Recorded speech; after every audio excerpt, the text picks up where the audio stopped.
Nothing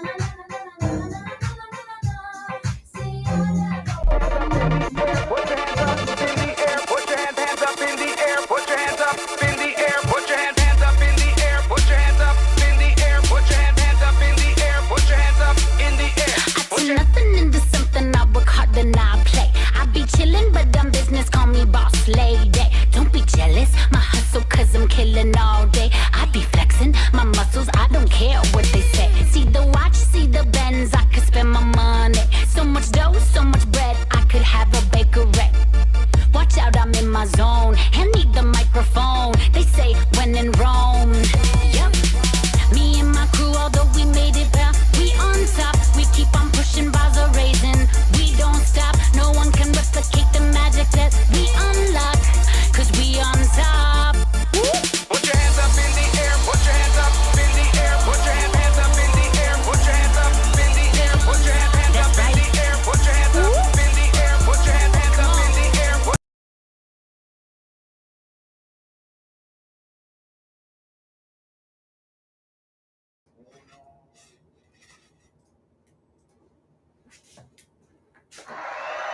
Hey everyone! Good morning, good morning!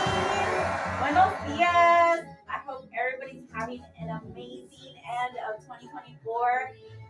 Honestamente, like, I've been working my ass off the past few months to get ready for 2024, 2025. And honestly, I'm done. Like, I'm ready. Let's go. Like, cuando entremos a 2025, we're going to be up and rolling. And I want to give off that energy to you too, guys. So today is going to be an interesting show. As you see, I don't have a guest today, but it's because one of my biggest goals for 2025 is to write my book and actually publish it and everything. That is really, really hard for me because even as I started it, it's already getting like really emotional. So, guys, this is the breakdown, okay? So, today we're gonna do the breakdown. So, let's share.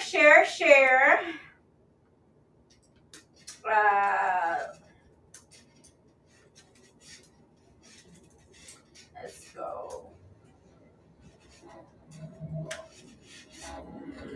All right, so I got some notes of this is gonna be kind of like your, how can I say, this is your sneak peek to what's up and coming. And it's really, really good, guys. First of all, I want to start off with the side that has to do with my mom. I think there's a lot of mixed emotions on it, and the truth and the reality, guys, is that a lot of us that have trauma, that have been through things, that have gone through things, we come from generation after generation, the dolor, the hurt, the pain, y like we haven't taken the moment to realize que mucho de esta gente que pasa por estas cosas or lets us down in most scenarios, they have their own traumas. They got their own issues que ellos están sobrepasando. Entonces, una de las cosas that I really authentically want to talk about is que I have forgiven my mother for so many different things. And although maybe she will never say sorry or she'll never understand or realize or analyze or even try to understand where I'm coming from, it's okay, because you know what? At the end of the day, she gave me a way better life than what her mother gave her.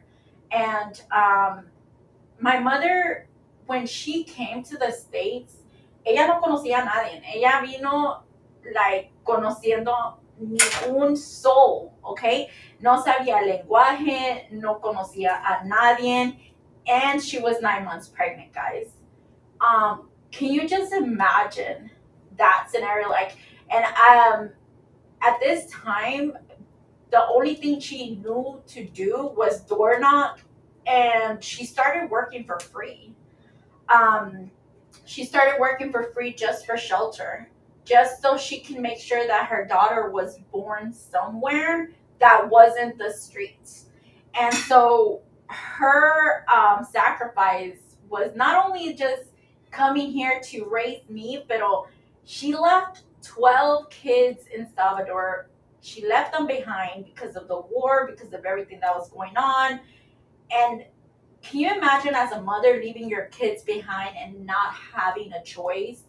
Like, this is what I want you to understand. My mom was already coming with so much trauma, with so much hurt, with so much pain herself. And the thing about it, if we go into her background, if we go into my grandma's background, like, it's horrible. Like, my mom has been working since she was 7 years old.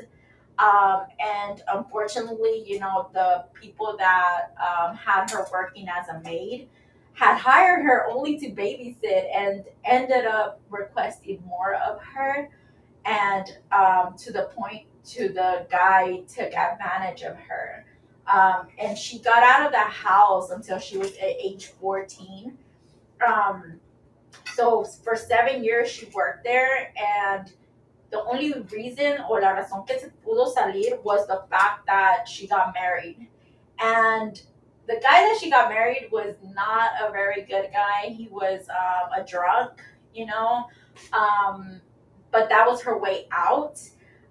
He maintained her, he provided, so it is what it is. But think about it, guys. Coming here, leaving your kids behind to this guy that does nothing but drinking. My sisters talk about how when they used to get beat, they used to get beat con el machete. And they will go back and forth at it. It was very, very brutal, guys. And for my mom to be here and not be able to do anything about it, I mean, that's what was really, really painful for her. So anyways, when she got here and she was going through that, she would walk in the winter carrying me with, like, she would explain that the winters were so cold porque no tenía ride, no tenía carro, no tenía nothing. And she would have to take me to the doctor's appointments. When you have your baby, like, you have to take them to a lot of doctor's appointments. Well, she would have to take me to the doctor's appointments. And she would say her nose would be bleeding because estaba tan frío. Y lo único que ella sabía era, like, try to hug me as tight as she could, just so I wouldn't get sick or be cold. But anyways, these are sacrifices that my mom would make. And let's go back. She's a single mother. She doesn't have much options. Entonces, a este momento, guys, es cuando estoy, like, realizing, okay, this woman had to work. She had no choice but to work. And to provide for 13 kids, that's a lot, guys. So that means que no podía tener un part-time, no tenía el lujo de, solamente voy a trabajar mis 40 horas. No, esta mujer trabajaba like 3-4 jobs, side gigs, whatever it is that she could do, she would do. And that's where I saw her waking up every single day at 4 a.m. to take a cold shower. Like, sin falla, guys. I never remember my mom calling off from work. I never remember her saying, I'm sick, me voy a quedar en la casa, or I'm not going to go through this. Like, she never made an excuse on why she was not going to go out there and get it. And unfortunately, guys, que todo esto haya pasado, que ella tuvo que trabajar, eso me puso in a situation where bad things happen to me, right? Pero this is the thing, guys. Like, my mom never willingly put me in a situation para que las cosas me pasaran. Y eso es lo que quiero que todo el mundo entienda, porque I do feel like a sense of, like, people are like, well, where were your parents? Like, why were you not protected? Why were you this? And at the end of the day, if you understand, like, there's a whole backstory. Y nuestros padres no saben. Like, our parents try to do the best they could. And honestly, I could say 100% I had a better life. Although it went through what I went through, I had a way better life than most of the people in my family. I will tell you that. And so some decide to do worse than others, but I just want to clear up the air that I love my mom very, very much, guys. She totally made me the woman that I am today. I know how to do hard work. I know how to be independent. I know how to be on survival mode because of her, and I appreciate that. And sometimes, guys, ahorita, one of the biggest things that I am so grateful that I have my husband next to me is that he taught me a different way of life, pero me ha dado la oportunidad, and it's something that we're able to give her is we're trying to give her the best life that we can to her, spoil her, give her the best days of her life, even if it's just a little bit. But I hope that she understands how much I love her and I appreciate everything she's done for me. I actually found a letter, guys, that she wrote to me when I was in foster care. So yeah, probably can see it, but can't. So she said, Mirna, hija de mi alma, quiero que sepas que aún que no estés conmigo, pero siempre llevarás mi sangre y nunca dejarás de ser un tesoro en mi corazón. Y aún que no pueda estar contigo todos los días, ni puedo comunicarme contigo, pero estás en mi Dios que te quiere y te bendiga, hija de mis entrañas, prenda de mi corazón. And she signed it. And this letter was given to me while I was in foster care because she wasn't able to see me. She didn't know what was going on. The system just literally came in and took me out of school. And it was the most scariest thing. And just imagine you as a mother not knowing where your child is, and then getting a call that she ended up in the hospital because, there was an incident that happened in the shelter, but that's a whole nother thing. We'll get into it later. But anyways, that's the first thing, guys. I want you to understand. I love my mom. I'm very grateful for her. And please, do not hate her. And this is something that she will have a dedicated chapter to her in my book. And in my book, guys, I am also working into doing a workbook. So the first chapter in my book will be mainly about how to break those generational curses, how to leave that pain behind, how to, analyze the generations that have been before you and the things that they have gone through, okay? In this chapter, at the end of it, we're going to be talking and reflecting on family patterns that have happened and how to learn how to forgive, guys. That was one of the hardest things.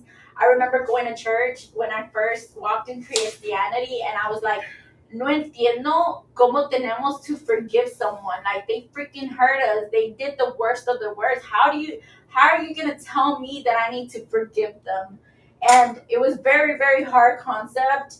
And I am so glad that I was able to conquer that, because it definitely was a weight that was lifted off of me.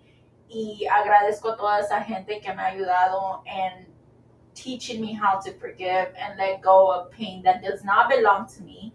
God doesn't want me to hurt. God doesn't want me to cry and remember the worst things that have happened to me. So that is the first chapter. And in that, we'll talk about I don't want no judgment against my mother. And at the end of the day, I know I'm making her proud, even if she doesn't say it or not. But out of all her kids, out of 13 kids, I am the only one that has a successful marriage, has her businesses, has a beautiful family, a beautiful home. And honestly, what parent wouldn't love to see their kids succeed? So, honestamente, shout out to my mom. I love you so much. Jefecita, forever in my heart. And I know it's going to hit me hard if you're ever gone. So, but I'm going to make you the happiest mother ever, as long as I can. All right, guys. So let's talk about chapter 2, okay? Chapter 2. All right, hola Instagram. I want to introduce you real quick to the Down and Real show with the CEO Diva. That's me. We're here in the studios live in Arlington, Texas. So welcome, guys. And today I'm literally doing a interview to myself about the whole story that a book will be releasing soon. Currently writing it, but I wanted to get y'all hyped up on what is to come because it's so good, guys. And I know y'all been asking for this book, pero honestamente estaba esperando hasta que Dios me dijera, hey, there's a green light. Hey, this is the moment. And this is it. This is it. So every Sunday, if you want to know what I'm doing, I'm writing my book. I'm taking time for myself just to be concentrated in this, but we do have a framework for it, which is what we're going to go through today. And this is that moment where y'all can ask any questions or things that you might want to see in the book. This is the perfect time for y'all to let me know. Chapter 2, guys, va a ser over the childhood that was stolen from me. As you know, guys, one of the biggest nightmares que yo he tenido, que yo he lidiado con a long time, was me in a cold room, and it looked like como que había algo encima de mí, pero no sabía qué era, and then there was a black hole right next to me, y lo único que se oía era como like las chains, pero no sabía qué era esto, okay, no entendía. Y no fue hasta que algo me pasó, and we'll talk about it later, que like it activated todo, guys, todo mi trauma up to age 2. Okay, so este sueño, mi esposo sabía because I would wake up in the middle of the night screaming, yelling. I was really cold. And all I could see was like a TV with static, you know, like the old school TVs. And I had never put it together. So because of the situation that happened to me, it activated traumas, and I started going to therapy. And within those therapy sessions, things started coming up.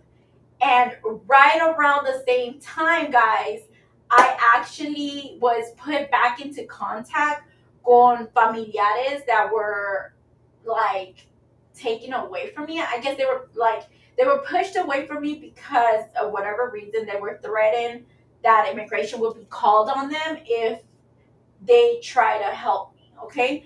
So anyways, they were talking about how proud they were of the woman that I had become, although I had been through so many things, right? And it's cool, it's a great conversation. Y mi esposo estaba al lado when they said, para quién hubiera sabido que esa niña que tenían amarrada iba un día a ser una mujer de negocios. Like, and I was like, what? Hold up. Like I was like, wait, no, stop real quick. What are you talking about? And they talked about how my mom used to take me to this lady to babysit me. Pero la señora se iba a jugar bingo o no sé qué se iba a hacer con las amigas y me dejaba con el esposo. Well, the husband would get a kick out of me watching pornography. So like they would strip me down, chain me to the table. So that pole, that dark thing that I was in, it was a pole. It was a dining room table pole, and they would strip me down and they would like me watching that pornography.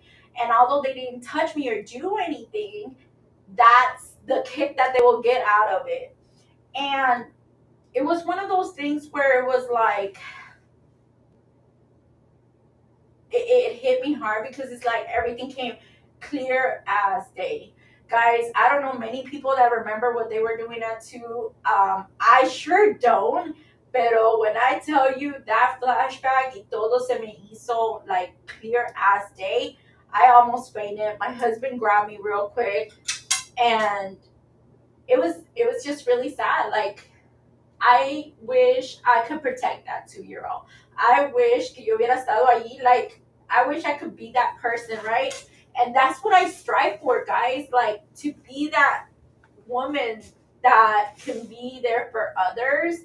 And if with my story I can bring enough awareness of what is happening out there, like, the thing about it, guys, es que no se termina esa historia conmigo. Hay otras niñas que están pasando por cosas igualitas que yo. And this is why we have to be careful. And this is why it says, like, it takes a village to take care of kids. Like, my mom was alone, guys. She had no option. And therefore, she left me with who she could, who she trusted. And then this happens, right? So what I'm saying, guys, is try to help one another when it comes to kids. Try to back each other up. Try to, like, look for signals. Try to figure out what's going on with our kids, because this was something that shouldn't have happened to me. Unfortunately, it did. So in chapter 2, we're gonna dive into that. Then we're gonna how I began to what's the word that I can't say on Facebook, right? Like, there's a word that I can't say on Facebook. Well, like, my childhood. My childhood was taken away, right? Like, when it actually no. At age 5 is when I was actually introduced to my first pervert. And Christmas was really hard time for me, guys, because of this situation. So I can actually tell you the house. It's in Oak Cliff. It's still there, which I would love to buy one day. If I could ever do that, I would. It's on the corner of Edgeville and Illinois. That's where I used to live at. And it was right there in the living room. And my mom and my stepdad, which he was the good stepdad, he had left to work. Like, they had both left to work. And they left me with his brother that had just came from Mexico. Anyways, I'm going to try to keep it not so clean, but clean. So I remember waking up, and it was like all the Christmas decorations, and I was obviously not going to school because it was the Christmas break. And it was like, I come out and I'm like, I'm hungry. And he's exposed, and he's like, well, do you want candy, right? And obviously I'm 5 years old, so yes, I want candy, right? And he's like, lambe esta, right? If you can put everything together, you can put it together. And I remember being so like, what the fuck is wrong with you? Like I remember not being able to put it together. Like, I didn't know what that was, but I knew it wasn't, like, I was like, what? And it was just the first time, and he was trying to touch me and stuff. Luckily, I don't know what happened. I think, like, a mailman stopped or, like, knocked or something. And that kind of just stopped the awkwardness. But that was the first time that it was like that exposure, and it was just the first time. After that, it just kept on and kept on. But at age 7 is when officially my new stepdad came into our lives, and I want to say that he helped my mom a lot. And I think this is why it was so hard for my mom to get away from him, because they were together a long time. But he helped her a lot, and I remember the one that I thought was my father was the first stepdad, but he wasn't my dad. But he would drink a lot, especially when his brother came, the one that exposed me at first. And so this new guy kind of took her away from that. And so he, like, saved her, you could say, and he helped her, and he would buy me stuff. And so, anyways, my mom would now work. So se iba como a las 6 de la mañana. and I was left with him. And the first time he penetrated me, I guess, was when I was 7. I remember they used to have like this curtain in between us, and I would hate it because I wouldn't get to see where he was at or what he was thinking about doing. And I feel like he would always like think about it and do him first and then come at me. I remember him locking me up in this closet, and forcing me down, and like in the closet, like it was so centralized from the apartment that even if I yelled, no one around would ever hear it. I remember when I would try to take showers, he would break into the door, and then the worst part is that he would blame it on me. Like he would say I broke the door or I did this, and it was just very, very sad. So it was there, and then there was this bed that had a little Jesus, a sticker of a Jesus, that I had put in my frame.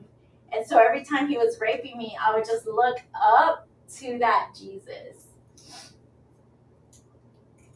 Échale ganas, tú eres una chingona. Saludos, Verónica, Otra, Davos, and Las Comadres. Hey, girls, how are y'all? They actually interviewed me, guys. Sorry, I'm starting to stutter my words. They interviewed me, guys, over the story. I know we didn't get down to all the details, but show here in Radio Metroplex as well. So if y'all want to check them out. But yeah, guys, so then we were getting into this situation when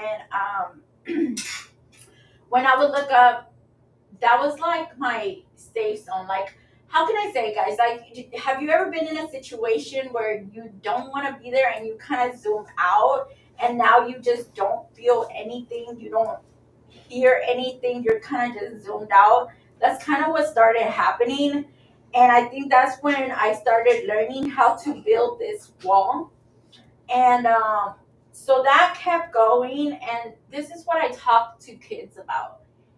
In order for me to go to school, I had to perform acts to him. And I would have to do it because if I didn't, then I would have to stay home and do them anyways. And then, two, like, I wouldn't eat all day. So my only way of eating was going to school. Like, it was going to school and eating and getting away from him. Like, the school was my safe zone. It was my protection. It was where I didn't have to worry about going through the things that I was going through. So, like, I tell kids, like, ustedes tienen a sus padres que los llevan a la escuela, se aseguran que tienen breakfast and that you're good and everything. Well, my mom had to work early in the morning and I was still asleep. She didn't do that. And the guy that was supposed to do it wasn't doing it. He was actually asking for something worse in return. So in this chapter, we will be talking a lot about that. We'll talk about how then I felt safe when this new guy came into the apartment with my family. We've always had like a 2-bedroom apartment, but it's always been like how can I say, like a overload of people, like at least 10 to 12 people living in a 2-bedroom apartment. So it wasn't like weird to see random people just coming in, okay? Pero ¿cómo se llama? A este momento, like, yeah, it was crazy, the fact that this guy came and he really like made me feel safe. Like, we would play games and stuff like that, and maybe that's why I don't like video games, because I used to, and that's how he trapped me. He would always invite me to the room and things like that, and then he would be like, I got you or whatever. And I was like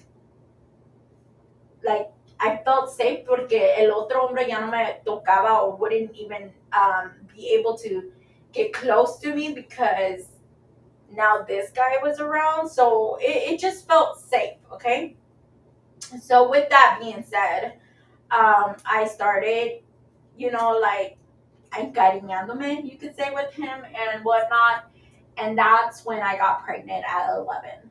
Um, it was one of the hardest things because later it came to found out that he was my brother, my half brother.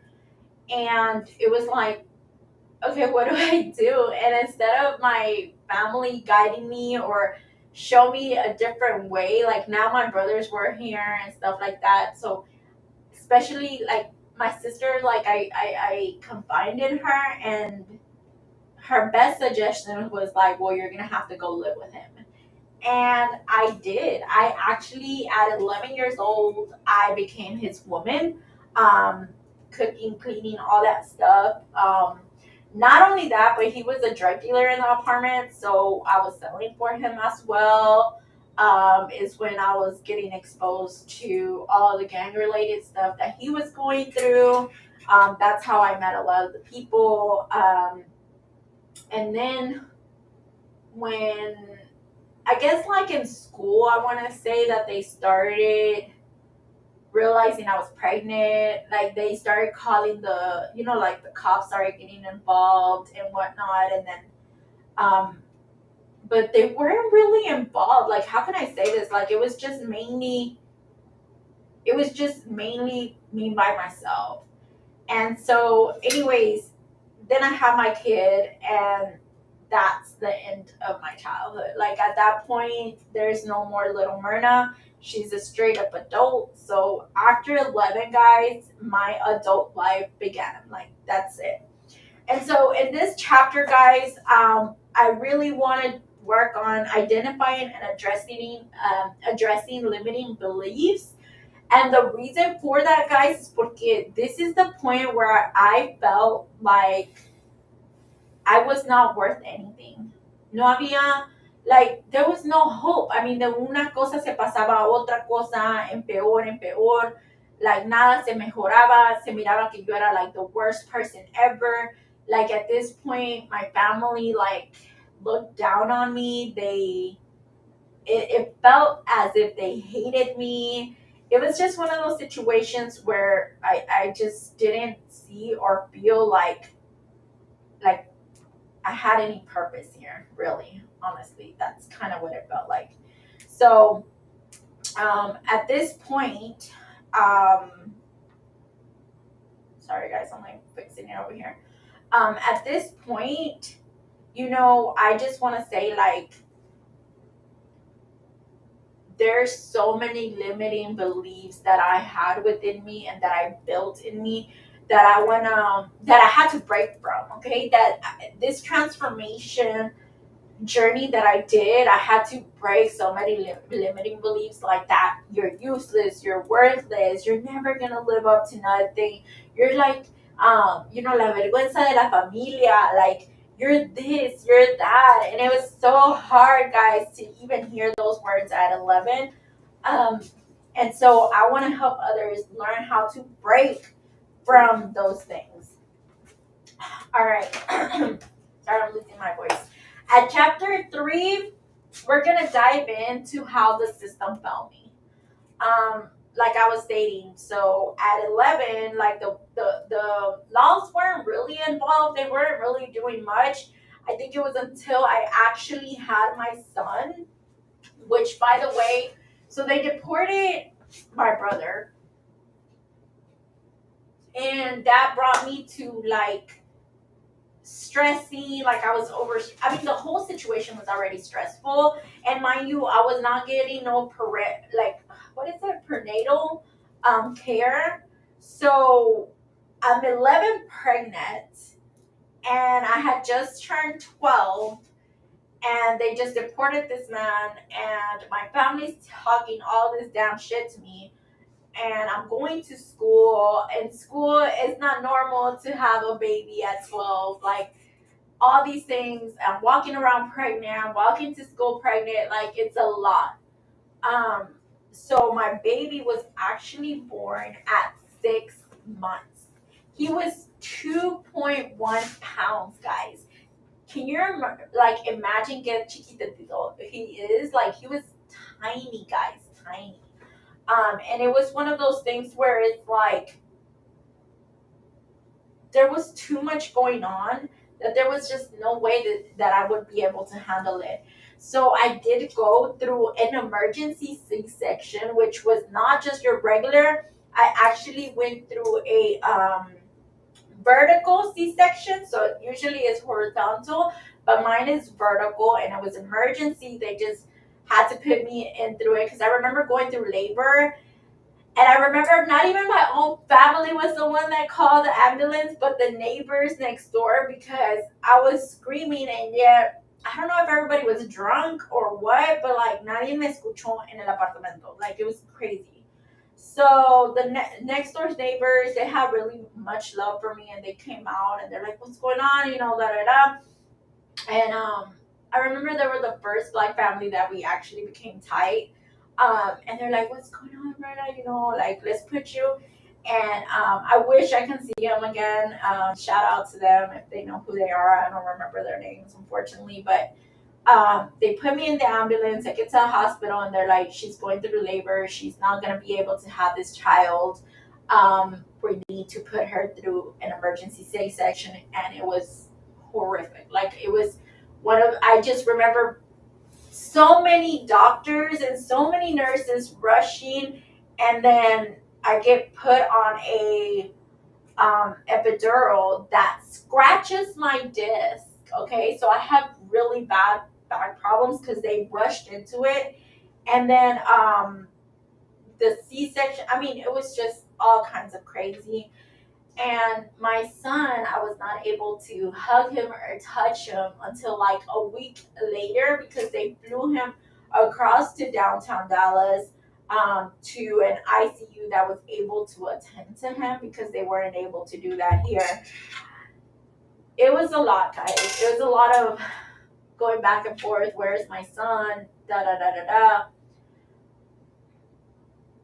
Then I still haven't even seen him when I get arrested at school. I think I was in 6th grade, and I got arrested, and I was taken to a shelter, which this shelter, the last day that I was there, I almost died. I was almost killed, actually. And I still had not seen my son. I didn't know what was going on. Finally, I get put into foster care. Going into courts, back and forth. I'm not understanding what's going on. I want to see my son. Finally, somehow, some way, I got the approval to visit my son, which they approved 1 hour a day to be with him. And the only reason is because he was dying and he needed that skin to skin affection from a mother. And so I was finally able to see him, and it was so hard to see him with all those tubes, not being able to care for him. And I had everything for him. I had like the cradle, I had, you know, a crib, I had worked my ass off to get all these things after he got deported. I remember my soothing song was Ghost from SPM. And it was just like, is things ever gonna get better? Are things ever gonna fix? Like, I was so confused. Like, I understand the fact that he was like hospital, but I didn't understand what else. And then on top of that, it was like going to these CPS interviews to explain how I got pregnant. Like, what? Like, and I would look at these people stupid because I was like, what do you mean how I got pregnant? You're a whole adult. You don't know how you get pregnant, you know? But they wanted me to show them because they were trying to treat me as a regular 12-year-old that played with dolls and things like that. But little did they know that I've been exposed to this life since I was 2, 7, 5, whatever you want to call it, right? And I have been a whole grown up since I was 11. So, like, for them to try to talk to me like that, it was just getting annoying and aggravating. At this point, guys, I just want to say that it's definitely hard when they tell you that the court has decided that they will take your son away. That you're incapable of being a fit mother, knowing the fact that you were doing everything for this child and you know what an unfit mother is. And I get that I was only 11 and I get that, but at that time I didn't understand it because I was working, I was going to school, I was providing, like I was doing everything necessary for me to be a good mother. And at this time also my family had the choice to get him and they didn't, which was one of the biggest resentments. So on August 18, guys, of every year, I take that day for myself. So if y'all don't see me crying about it throughout the whole year, it's because you can't dwell on the things that hurt you. You can't sit there and let them guide you through life. You have one day at max that you can take for you and you can cry about it. You can feel sorry for yourself and you can feel that pain, which mine is in August 18th. That is his birthday, and this year he will actually be turning 21, guys. If y'all want to see pictures of him, y'all can always go to my TikTok, which is MIRNA.ceo. He's one of the videos that is pinned, and you can kind of see the layout of that. So we're gonna talk about how the system failed me. Then they returned me back home, guys. The court decided that they were gonna send me back home because that was the best thing for me. So when I went back home, I was faced with the decision if I wanted to continue to get raped, shoved into walls, get stripped down, or did I want to head to the streets? And the streets taught me loyalty. They taught me love. They taught me respect. They taught me how to defend myself and how to not let people step all over me. And it was just easier to be in the streets than deal with like these freaking assholes that I don't know what's wrong with them, like these monsters that literally look like you and I, but they're literally fucked in the head, guys. Like I don't understand how they can do this to little girls, and it saddens me that I wasn't the last one, and it saddens me that I couldn't do more. I will tell you that COVID gave them karma because that is how their life ended, actually. And it was very, very traumatic from what I hear. But in this workbook, I want y'all to acknowledge your pain. Porque el dolor que van a tener es el poder que les va a dar. Use it as fuel. Use it as your energy to push through all those things that you feel like you can't do.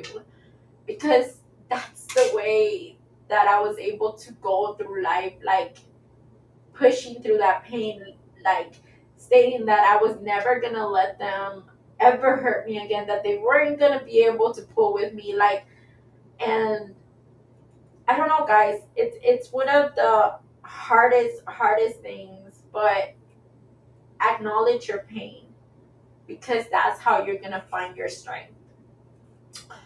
On chapter 4, we're going to talk about the chaos, like the cycle of the abuse, which is what we were just talking about, how I returned back to that.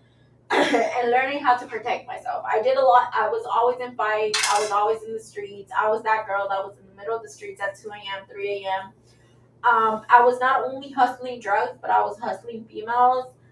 So that's a whole nother thing. If you think being a pimp is dangerous, well, try to be a 13-year-old being a pimp. It's crazy. I was working at a bar at 13. It was a job. Like, that's how I was able to pay my bills and do what I needed to do, get my food, do whatever I needed to do. So on this process, I want to explain what it was to navigate the streets and how I was able to survive, because honestly, I would stay playing roulette. I would stay playing chicken race. Like, suicide was always on the top of my list.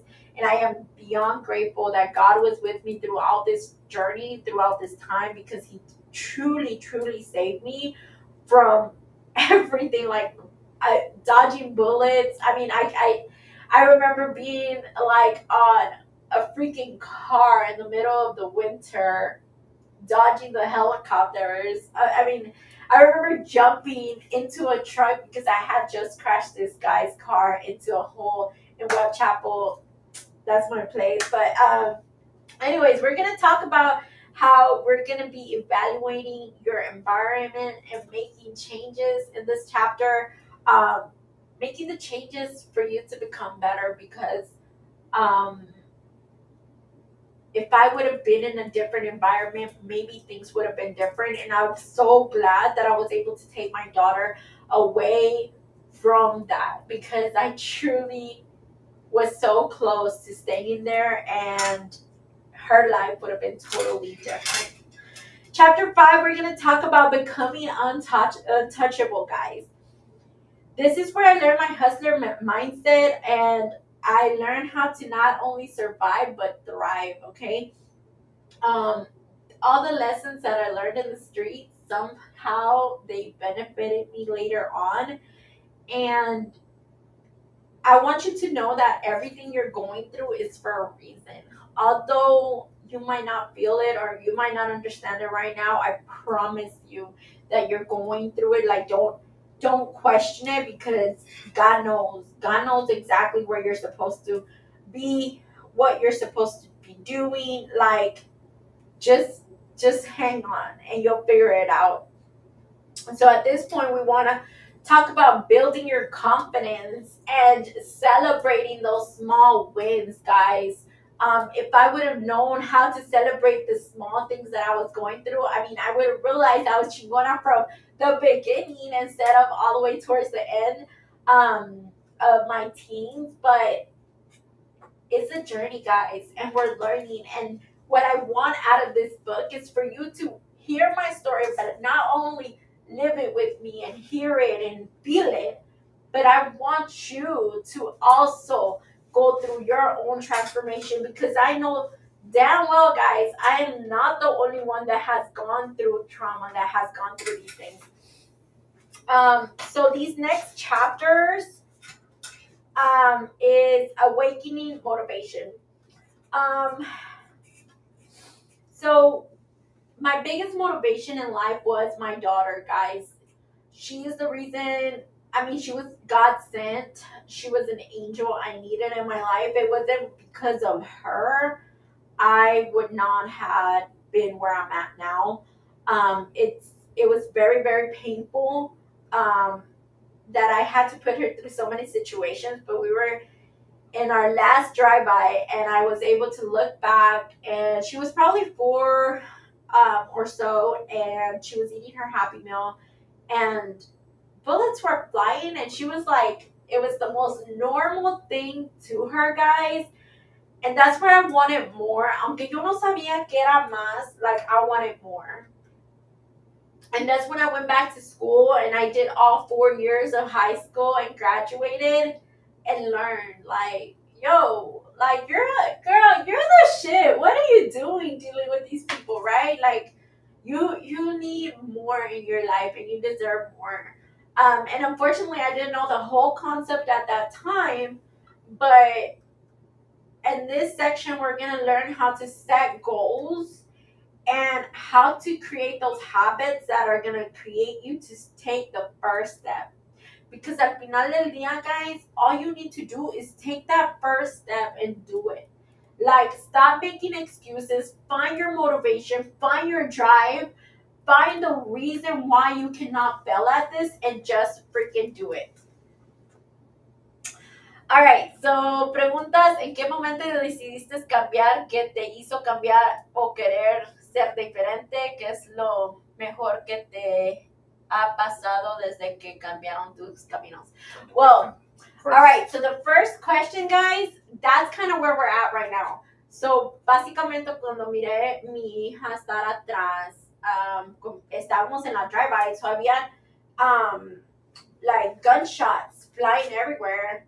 And I saw her in the back. It was like this can't be it. Esto no puede ser lo último que ella va a ver or that she's going to experience. Right. So I think that's when I wanted more, pero no sabía que era more. Like No les puedo explicar exactamente porque no les puedo decir, oh, quería una grande casa, quería negocios, quería esto, porque yo no sabía nada de eso, nunca había visto a nadie con esas cosas, no pensaba que eran posibles, entonces yo quería más, pero no sabía que era más. Entonces ahí fue el momento de let me go y agarrar lo que sí sé que sabía que era escuela. So es cuando me regresé a la escuela. Now, la segunda pregunta, we're gonna get to it in a moment. So let's jump into chapter 7, which is Love That Saved Me, okay? Guys, if you don't know my husband fue criado literalmente, literalmente Diosito lo puso así parte por parte solamente para que naciera to be in my life, guys. I tried getting rid of this man, like yo ya traté, si quieren tratar de robárselo, pueden tratar, pero honestamente yo lo traté de dejar y no pude. So, a este punto en mi vida, yo honestamente creo que Dios me lo crió for me, porque Él me enseñó un amor tan diferente. Like, I can't explain to you guys enough, but my husband dealt with me 9 years, and actually, my receptionist asked me the other day, pero ¿por qué se aguantó tu esposo contigo? Like, if you were already a bad mom, you were a bad person, why would he even be with you? Why would he even get you pregnant again? And honestly, guys, I have no clue. I would say the same thing. Yo no estuviera conmigo. Like, I was crazy, guys. Pero he taught me a different kind of love. And he had patience with me. And he believed in me. He saw something. Y les voy a decir que solo hay 2 personas en mi vida que they spoke life into me. And that they saw something that nor I or others saw. Mi ex-suegra would say, she would see me all cholad out, guys. Dickies, Cortez, like Chucks, all gangster, right? From head to toe. But she was like, she would laugh. She would be like, esta no eres tú. Tú eres una mujer de negocios y un día vas a andar en tacones, right? And I would be like, what? Like, yeah, no. And I would laugh and I would smoke my blood, right? Like, está loca, right? But I had mad love for her. And she would always try to teach me what she could. And she would speak life. She was like, no, tú estás bien bonita. Tú vas a cambiar el mundo. Tú eres esto. Like, she would just do all that. And unfortunately, things didn't work out. You know, it is what it is. Which I think it was harder to break up with her than her actual son. Pero when my husband came around, he said the exact same thing. He said, no, like, tú no eres esta. And I remember being locked up. The last time I was locked up, he said, if you're going to be my wife, you need to learn how to act right, right? And he's like, you can't be getting locked up or whatever.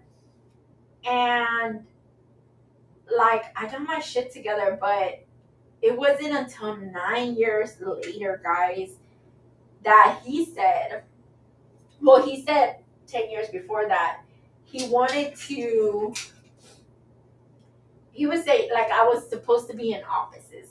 I was more of a executive in a corporate world. Like, I deserve to be in the offices and not just cleaning them, but actually be in the offices or whatever. And he bought me my first pair of heels, guys. And so if you see any outfits from this year that you love, is because my husband purchased them. My husband dresses me, and he would always say, this is who I was supposed to be. Entonces, what I want to teach and show here, guys, is that because of him, because of his genuine love, and sometimes we have people that genuinely love us, but because of the freaking trauma or the bullshit that we've gone through, no los deja, guys. No los deja ver ese amor. Entonces, on this, I want to learn to teach the skills.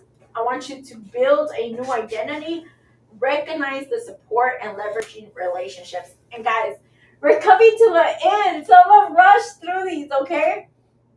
But chapter 8, chapter 9, chapter 10, 11, 12, this is the actual journey, okay?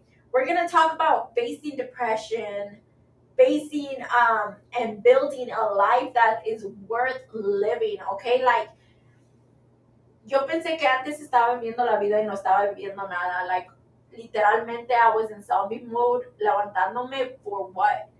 And this is what y'all need to stop doing, guys. We need to have a life and live it, okay?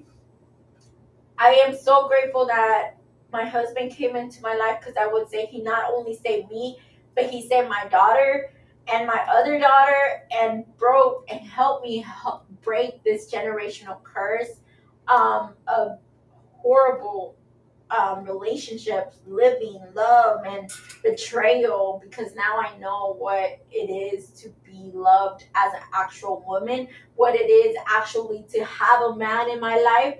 And I am so grateful that my daughters will be those girls that will be like calling daddy, hey daddy, can you please help me do this or help me do that? And they won't let any guy, do the things that I went through. And this is why it's important, guys, to have households, to save marriages, and to show what it is to have a godly marriage. Porque sí se necesitan los hombres. Unfortunadamente, yo estaba in the boss babe thing, which is why I hate the whole concept of a boss babe. We need our men, guys. We love our men. We should cherish them. We should value them and care for them, because they have a role in our lives. These monsters that are walking around breaking these things, I mean, let's not allow them to break and keep us away from actual men that want to love us and genuinely support us. We're going to talk about mental journeys, physical journeys, spiritual journeys, guys. And at the end, we will finally talk about how I became the CEO of Diva and how I started building my empire and leading with purpose, empowering others to transform their lives. And here in this workbook, we'll be taking action and becoming the best version of ourselves. So within conclusion, guys, let's break those generational curses, those chains, and start finding freedom, because you deserve it. Your journey starts now. So we're going to end 2024, guys, the year of action, taking action for 2025.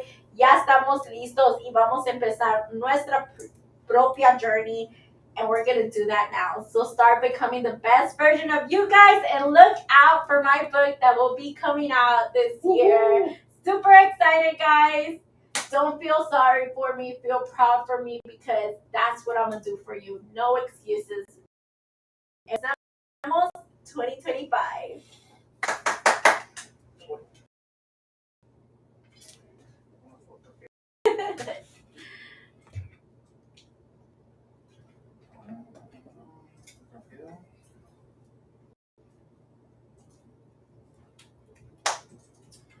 Terminaste. Hey. Okay. Ta-da. Oh, that's cute. Oh, I love it. I need to take a picture. Regreso contigo y dices bye. Huh? Regreso contigo y dices bye. Esta va a salir arriba. Yeah? 1, 2, 3. Happy New Year! Happy New Year's, guys! Let's start the year strong, and let's start it strong. If you've been exposed. Right.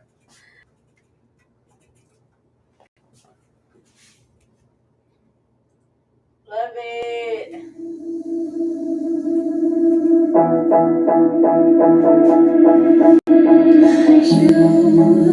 You've been hiding in the shadows way too long.